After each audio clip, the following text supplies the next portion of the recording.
怎么样，司令？事情办妥了？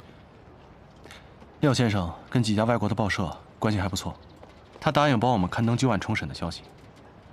所以在这压力之下，他不可能一拖再拖。但是穆小姐不是已经去找裴勋谈条件了吗？咱们还用逼他就范？像这样的老狐狸，我们必须软硬兼施，双管齐下。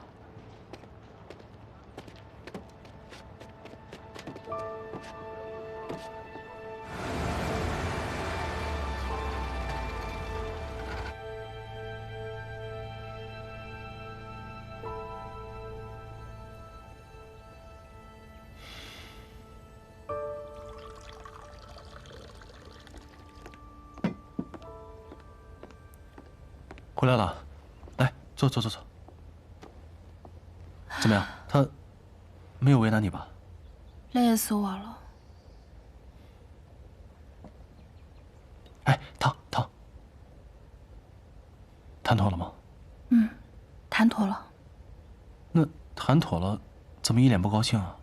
见过贪的，也没见过裴勋这么贪的，1分钱不出，活全我干，给他8成还嫌少。果然最狠的还是这些拿枪杆子的，这是无本万利的买卖啊！夫人呐，那你说的这些拿枪杆子的，包不包括我呀？你呀，你不仅让我赚不到钱，还让我倒贴钱。哎呀，夫人辛苦了啊！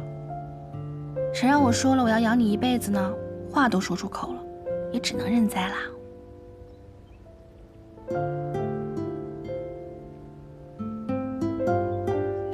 真好。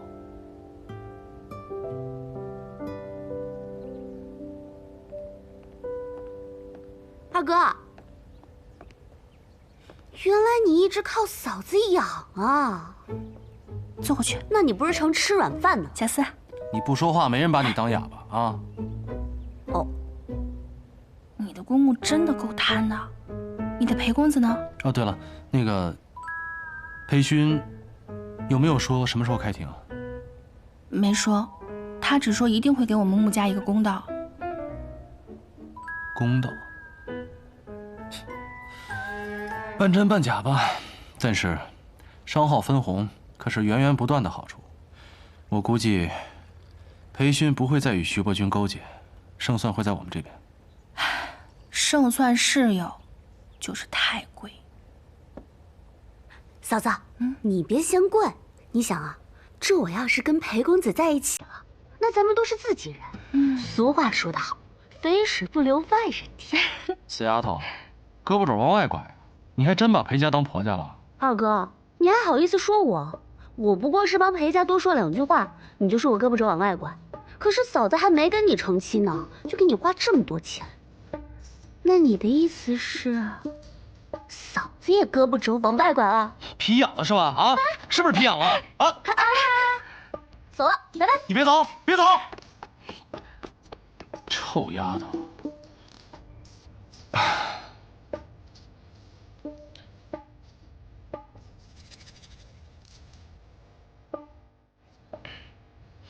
你说谁胳膊肘往外拐？谁呀？哎，夫人，来，消消气儿啊，消消气儿。夫人最辛苦了啊，深明大义，我无以为报，只能以身相许了。来，夫人喝茶。汤哦。好嘞。谢谢。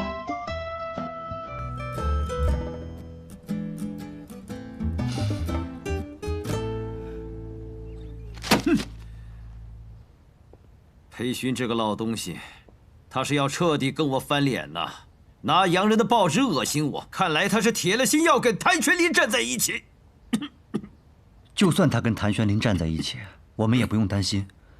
在开庭之前，我有把握干掉米大成。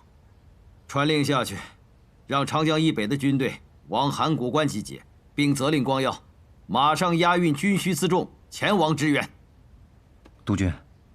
可是这革命军现在正在长江南岸跟我们对峙。哎，两害相权取其轻。如果裴勋这个老东西敢在没有证人的情况下定我的罪，那势必要置我徐家于死地。我徐伯钧可不会坐以待毙，想要取我的命，看看你有没有那本事。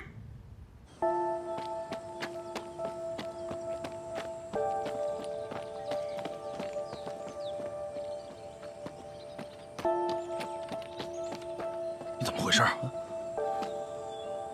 徐副官说了，报纸不要拿到少帅这里。快拿走啊！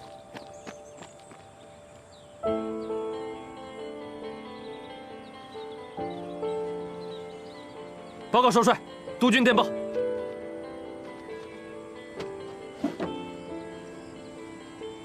什么事？督军让你押送辎重去函谷关。可是我们的军队在长江边跟革命军对峙，这个时候去函谷关干嘛？督军电报上没有明说，但他要你5日内抵达，否则军法论处。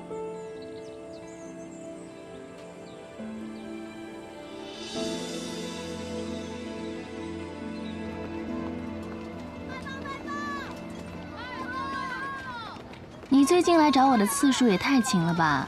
是不是因为徐少帅、裴少帅都不在，实在闲得慌？你要是愿意陪我吃饭呀，我倒是宁愿他们都不在。我看是他俩都办正事去了，没空带你玩吧？我的正事儿就是陪你。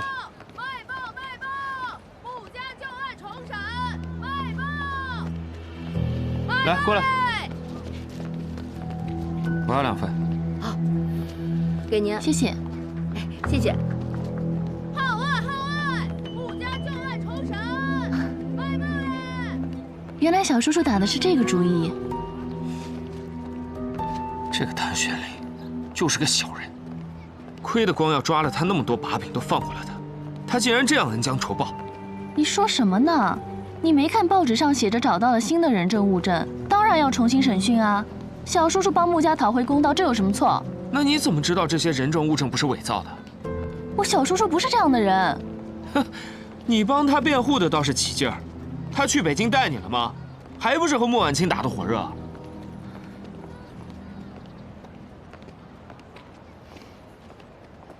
那你替徐光耀不平，你自己不还是被蒙在鼓里？他俩不是你的好兄弟吗？出了那么大的事，他们通知过你吗？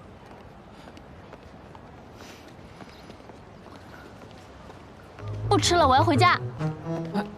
哎，位置都定好了。气饱了。我错了，行不行？你，哎，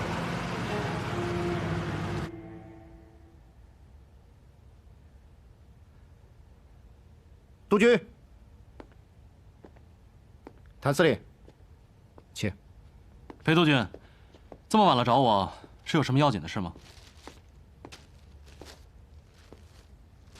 谭司令，这事儿是你干的吧？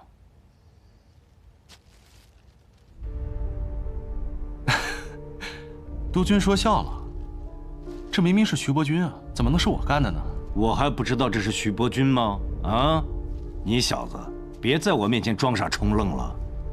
这个案子我很早以前就跟审判厅长打过招呼，一致口径，暂时不对外公布。可是为什么突然洋人的报纸上出现了消息？谭玄龄，你跟使馆的关系很熟，这事儿不是你干的，还能是谁干的？督军，那我就不瞒您了。这消息啊，确实是我放出去的。我是怕您错过了开庭的最佳时机，所以我才斗胆帮您下决断。谭玄龄，你不要以为用了你老婆的几箱银子，你就可以在老子面前自作主张。晚辈不敢。你不敢？事情你都做了，你还想在老子面前演戏是不是？晚辈说过了，我真的是怕您错过了开庭的最佳时机，我是为您着想啊。狗屁！你知不知道，徐伯钧驻扎在长江边上的几支部队已经开拔北上了，老子真跟徐伯钧打了起来。别说商号的那点银子，就连整个穆家填进来都填不饱。你小子口口声声的说为老子着想，你当老子是3岁的小孩吗？你可别忘了，你现在就在老子的地盘上，不光是你，还有你的老婆、妹妹，3条小命全攥在老子的手里。你胆敢再给我玩花招，小心，我让你们全都有来无回。督军，我当然相信督军的能力，一定会让我们有来无回的。我斗胆问您一句，您想不想让徐伯钧也有来无回啊？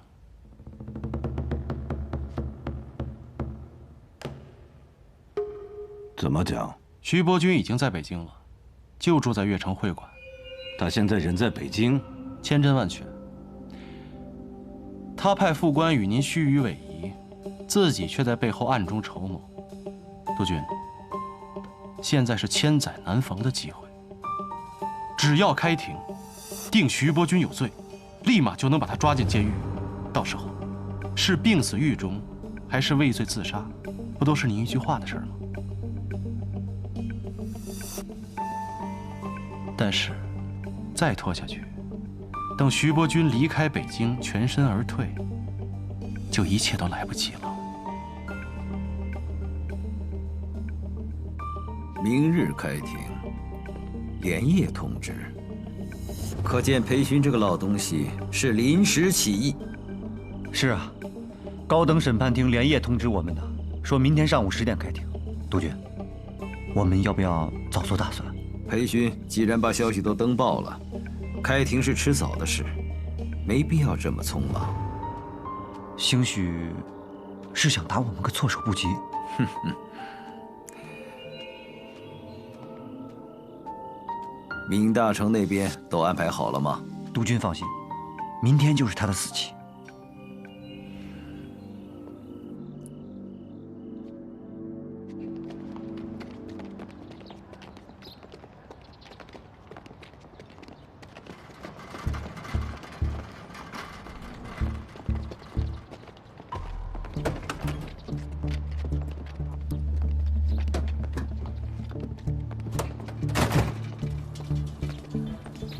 确认，人在车上。卖花嘞，卖花，来看看吧。你先让他看出来啊。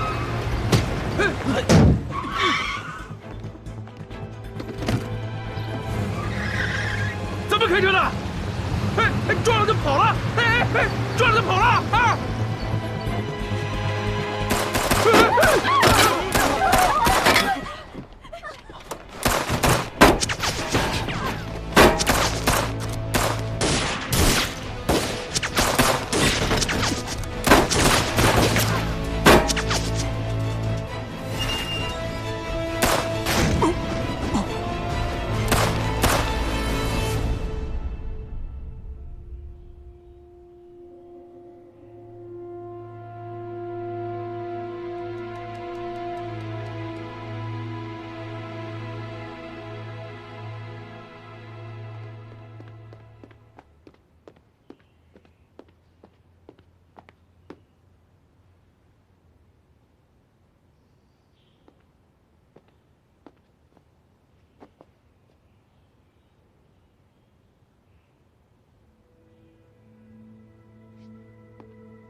今天北京最高审判厅在这里公开审理原告穆婉清诉被告徐伯钧民国5年穆远航遇害一案，鄙人担任主审法官，现在宣布开庭。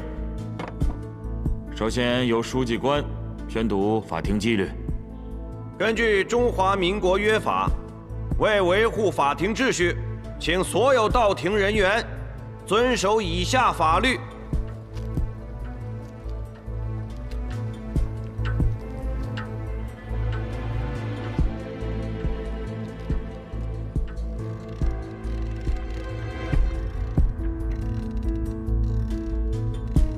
当年的尸检结果说我兄长的死亡时间是在下午1点钟，但是根据我兄长手表静止的时间，判定码头轰炸的时间在下午3点钟，因此判定了徐伯钧无罪。但是这段影像可以清楚地看到，在日本客轮山东丸号进港的时候，码头已经遭到轰炸，而这艘客轮每天进港的时间是固定的，正是下午1点钟。由此看来，徐伯钧轰炸码头的时间和我哥哥死亡的时间是一致的。那么我哥哥的死亡，徐伯钧有重大嫌疑。被告，对原告提出的证据，你可有异议？哈，原告的记性实在是不太好。当年判定徐督军无罪的最关键的因素，并不是轰炸码头的时间，而是穆远航身上的弹孔。如果说是徐督军下令轰炸码头，才导致穆远航身亡的，那我想问一下，他身上的弹孔又是怎么来的？哈哈，别忘了，当时码头可是由罗督军控制着，我们徐督军的人根本进不去。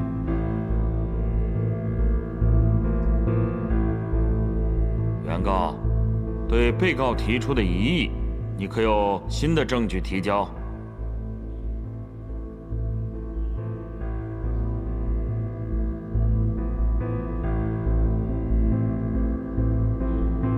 我们有人证。带人证。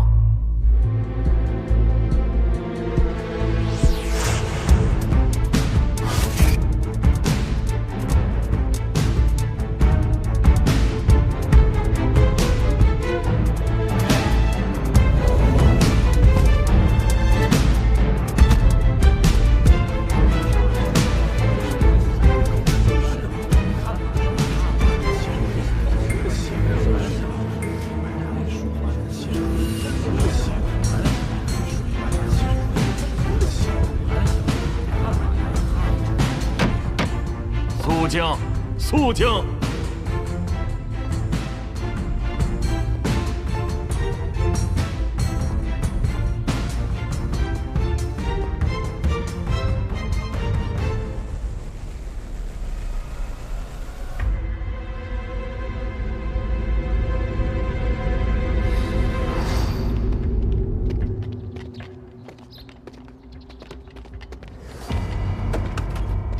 我犯了死罪，本来昨天就该执行枪决了，多活了1天，还能挣一笔抚恤金给老婆孩子，我没有遗憾。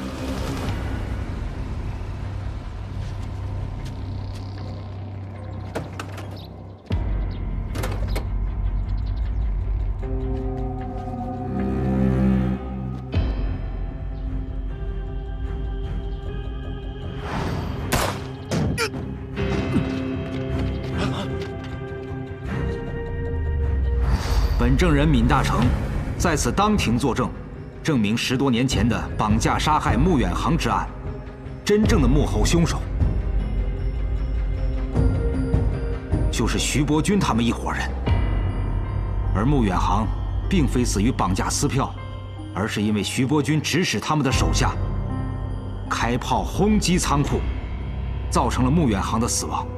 此事我是亲身见证的，所以今天我愿意站在这个法庭之上，把当年的真相说出来，以证明徐伯钧及其手下的罪行，也请求法官可以做出公正的裁决。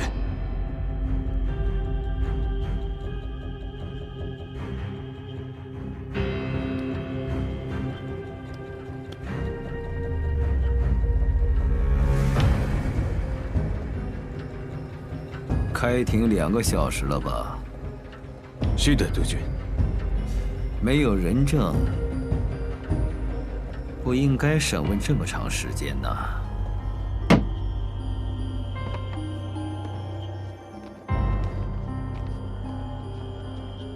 现在我宣布，徐伯钧杀人罪、伪证罪成立。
先生检查！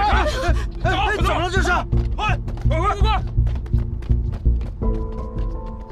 左参谋，挨个检查每个房间，把所有的客人集中到客厅里来，一个一个的查。是。你们两个过去，其他人快！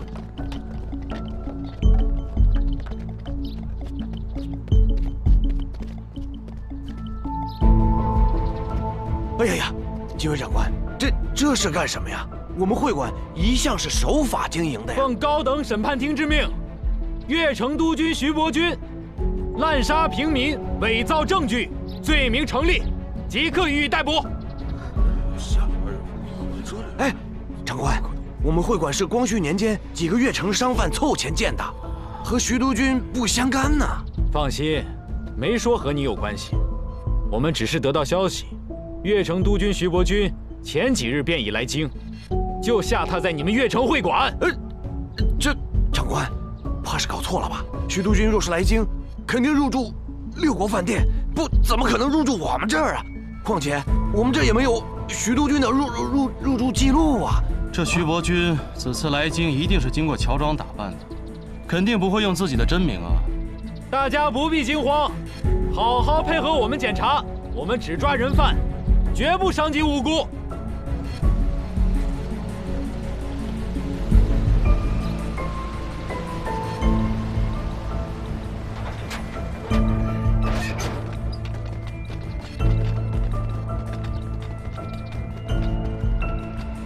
裴督军，渡边先生，裴督军，我接到了我们日本侨民的求助，说这里出了事，他们被限制了人身自由，我想知道是怎么一回事。渡边先生，这里发生的事情和日本侨民没关系，我们正在搜查一名人犯。那就好。不过，保护日本侨民的人身安全，是我们大使馆的职责。我现在想把他们带走，以免让他们受到惊吓。当然可以，不过那还得在我们全部检查完之后。不必了吧？除非你们要找的人是我们的日本公民。不过，即便是我们日本的公民犯了事，他们也享受领事裁判权，应该交给我们领事馆来处理。领事先生，如果你想保护本国的侨民，无可厚非。只不过，如果不一一排查的话，到时候浑水摸鱼，变成了日本公民了。这个不用你们担心，领事馆会逐一检查他们的护照。你们没有权利搜查我们的日本国民。違法な方、みんなこっちに集まって。ちゃんとパスポートを出してください。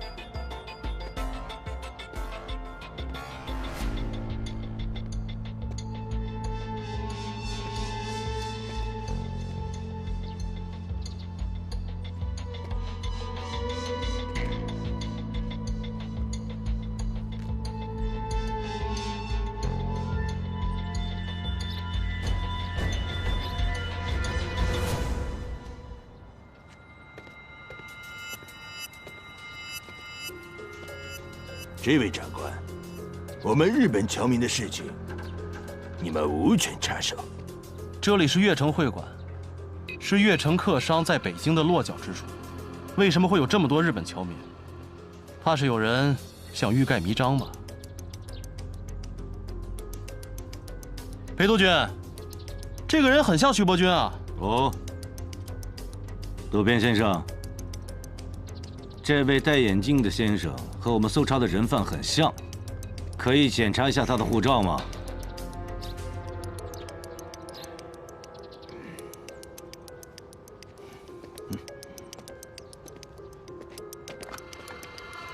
裴督军，护照我检查过了，没有问题。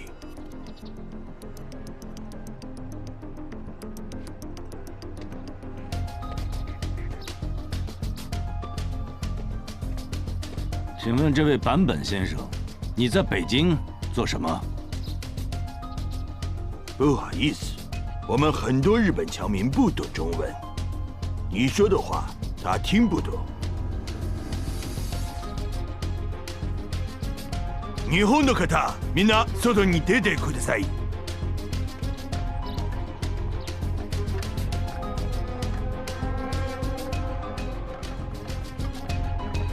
坂本和彦，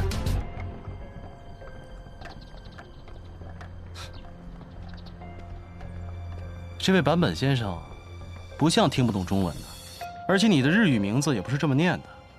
别装听不懂中文了，出来我们聊聊。我已经说过了，我们日本侨民的事情，你们无权插手。这里是中国，你们侨民中混进了要犯，我有权利干涉。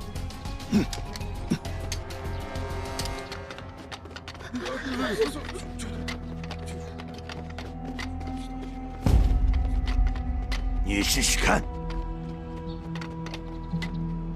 不错，这里是中国，所以我们日本公民享有领事裁判权和外交豁免权，你们无权搜查我们的国民。而我就是现在打死你，你们也无权审判我。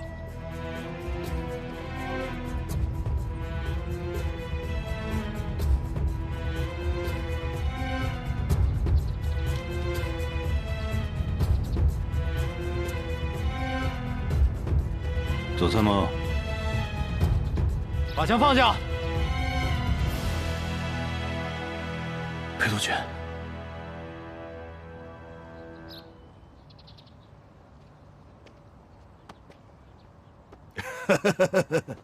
你看，我敢拿枪顶着你，你们的兵却不敢拿枪顶着我，觉得不公平吧？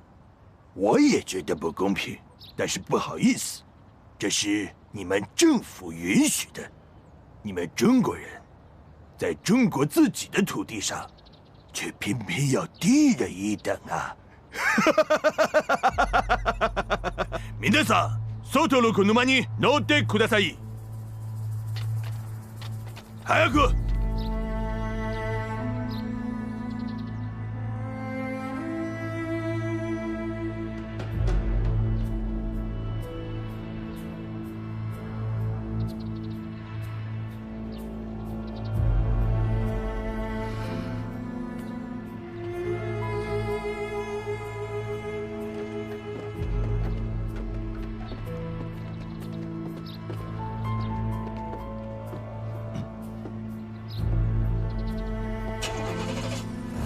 裴督军，我的事情办完了，你可以开始你的搜查了，石培。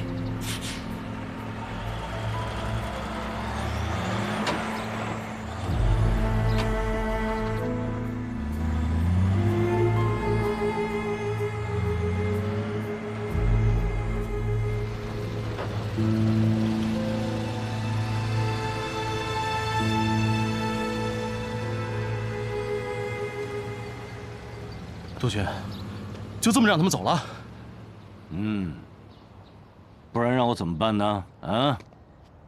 难道让我裴某人跟日本人动粗不成吗？他们现在肯定要去天津的日租界，我们现在可以在路上设卡拦截呀。如果真让徐伯钧进了租界，可什么都完了。谭司令，这是老子的地盘，轮不着你来指手画脚的啊！督军，晚辈没有僭越之意，但是你也知道，这徐伯钧已经开始调兵了。如果真让他这么走了，此事恐怕很难和平解决啊。放心吧，老子全都料到了。我已经将我的重兵由南侧调入了长江沿岸，对徐家军形成了合围之势。他敢动手，老子就干他！督军放心，打徐家军我们从来都不怕，更何况长江以北是咱们地盘，我们占尽了天时地利人和。是啊，徐伯钧的丑事一旦曝光，舆论滔滔就能淹死他。他若敢挑衅，我们就更加师出有名了。老子知道你们几个小子打仗上瘾啊！除非他徐伯钧乖乖的交权下野，否则的话，函谷关一带必是他徐家军覆灭之地。谨遵督军教诲。走，走。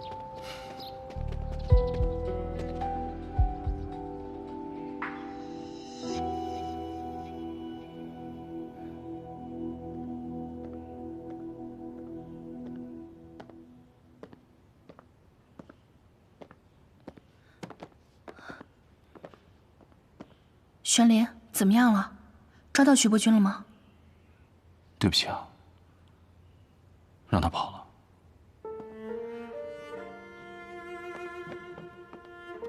没关系，你已经让大家知道了真相，哥哥也沉冤昭雪了。可是我还是没能给你一个真正的公道。你已经做得很好了。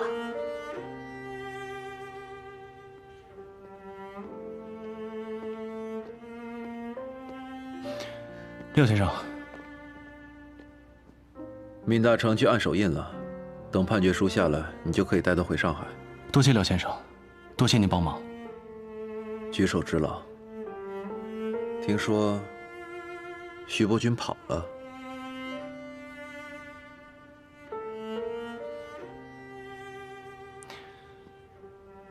日本领事馆以保护侨民为由，把人从我们眼皮子底下带走了。那个日本领事抬出外交豁免权和领事裁判权对我们施压，我眼睁睁地看着徐伯钧上了日本领事馆的车，我却无能为力。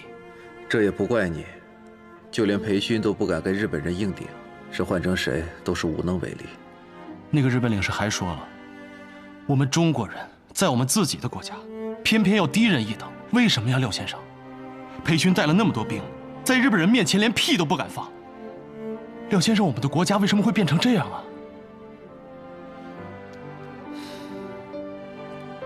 我们革命就是为了打倒列强，除军阀，让中国不再是现在这个样子。我现在真的不知道，我费尽心思做的这些事情，是对还是错？你让真相大白于天下，怎么会是错呢？是啊，这裴勋和徐伯钧已经做好了开战的准备。一旦徐伯钧不肯下野，那裴徐两家必有一战。到时候又有多少士兵和百姓要枉死？是我搅动的这场战争，而承担后果的却是他们。你说，我是对还是错？玄林，让百姓受苦、士兵枉死的是裴勋跟徐伯钧，不是你。可是这个尔虞我诈、血雨腥风的年代，会把我们每一个人都裹在其中。倾巢之下焉有完卵？没有谁能够独善其身。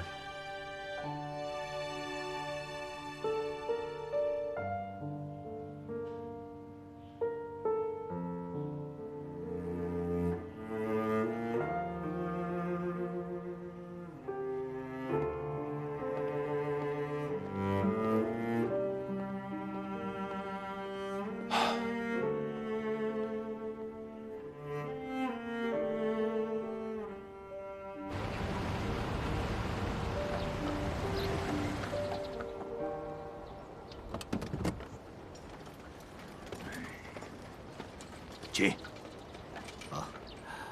徐督军，这里是日租界了。这个院子是我们领事馆自己的产业，很安全。请。好。您可以在这里安心的休息，我会尽快派人把徐远接回来。这次能够化险为夷，多亏了渡边先生的鼎力相助。徐某真是感激不尽呐！你我是多年的朋友了，虽然见面不多，不过沈夏会长告诉我，这些年督军为我们争取了不少的利益，所以我们之间不必客气。不过我这里有一件事情，想必督军很有兴趣，想知道吧？渡边先生，有话请讲。犬子和裴勋的公子在日本留学的时候，曾经是同学。前几日，犬子去了督军府，探望裴公子，却被拒之门外。据他的下人说，裴公子因为搅黄了裴家走私军火的生意，被关了禁闭。不过，我从其他的渠道打听到，其实搅黄裴家军火生意的，并不是裴公子，而是令郎徐光耀先生。光耀，看来令郎并没有把这件事情告诉督军呐，我就奇怪了。裴公子刚从上海回来就被关了禁闭，然后裴勋就对你开始发难，这会不会跟裴家的生意有关呢？另外，令郎是查到了什么，所以对督军你只字不提啊？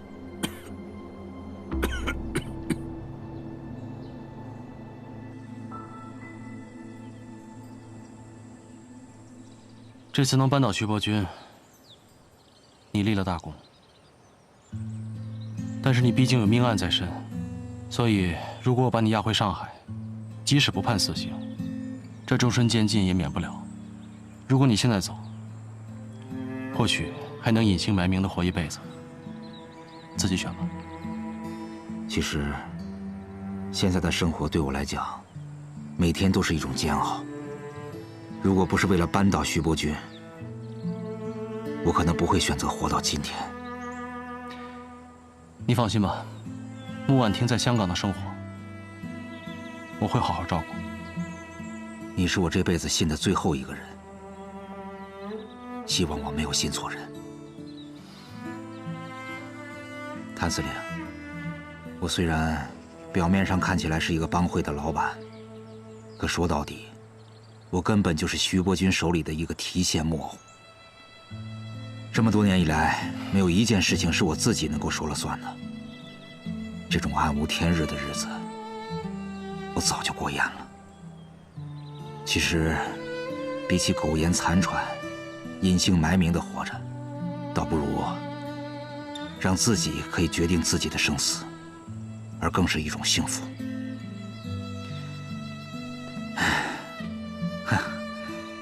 我以前也是一个军人，如果可以的话，我想选择以军人的方式来结束我的性命。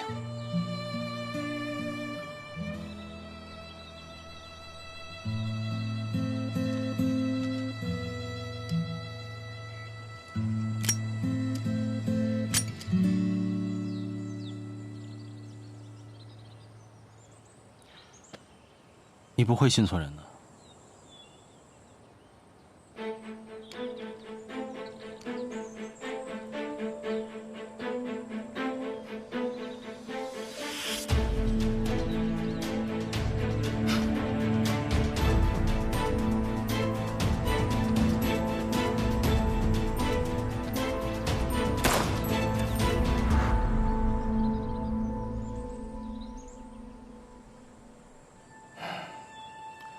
在京郊找一块合适的地方，给他埋了吧。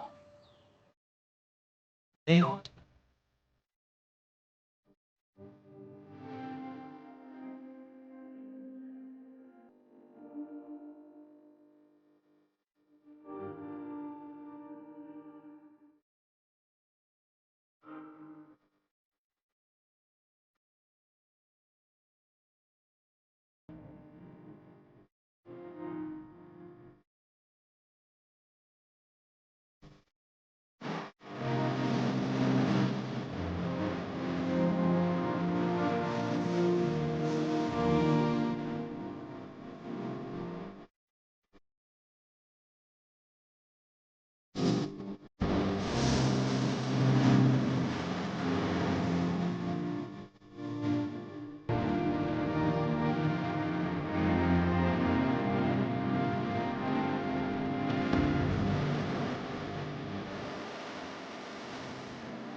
走上千年轮廓，不可平仄，让自由活。抱着